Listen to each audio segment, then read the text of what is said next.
High, আমি আমার চ্যানেলে সিকেল সেল অ্যানিমিয়ার যেটা নিটের সিলেবাসে রয়েছে সেটা সম্বন্ধে কিছু ডেসক্রাইব আমি করে দিয়েছি।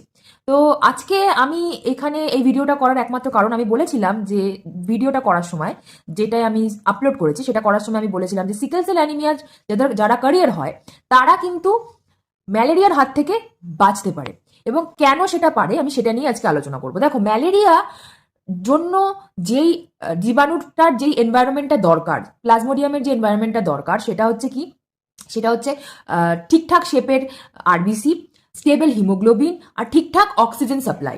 এবার সিকেল সেল যাদের শেপ থাকে, মানে সেলের শেপ, মানে আরবিসির শেপটা যাদের সিকেল হয়, মানে কাস্তে শেপ হয়, সেটা ঠিকঠাক শেপের আরবিসি নয়, সেখানে হিমোগ্লোবিনের কন্টেন্ট থাকে না, সেখানে অক্সিজেনও ঠিকঠাক সাপ্লাই করতে পারে না বডি, যার ফলে কি হচ্ছে, আমার প্লাজমোডিয়াম গ্রোই করতে পারছে না সেখানে। একটা কারণ হয়ে গেলো সেটা।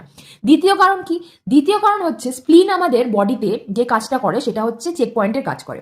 স্প্লিন ধরে ধরে যেইগুলো সেলগুলো একটু উল্টোপাল্টা শেপের হয় বা যেই সেলগুলো ঠিকঠাক শেপের নয় সেগুলোকে ধরে ধরে ড্যামেজ করে দেয়। এবার ম্যালেরিয়ার যেই গ্রোথ যেই টাইমটা সেটা হচ্ছে 48 আওয়ার্স। এবার যে ব্যক্তির কেরিয়ার, মানে যে ব্যক্তির শরীরে হিমোগ্লোবিনে সিকেল সেল অ্যানিমিয়ার সেল রয়েছে কিন্তু সে ডিজিজ নেই, কেন নেই আমি কোডমিনেন্সে আলোচনা করে দিয়েছিলাম।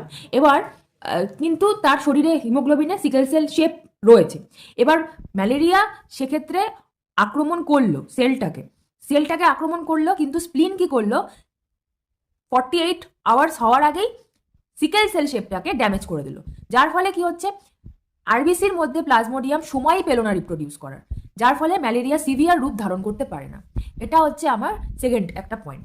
তো এটা ছিল আমার আজকের এক্সপ্লেনেশন। তোমাদের যদি ভালো লেগে থাকে আমার চ্যানেলটিকে সাবস্ক্রাইব করে দিও। Thank you, by.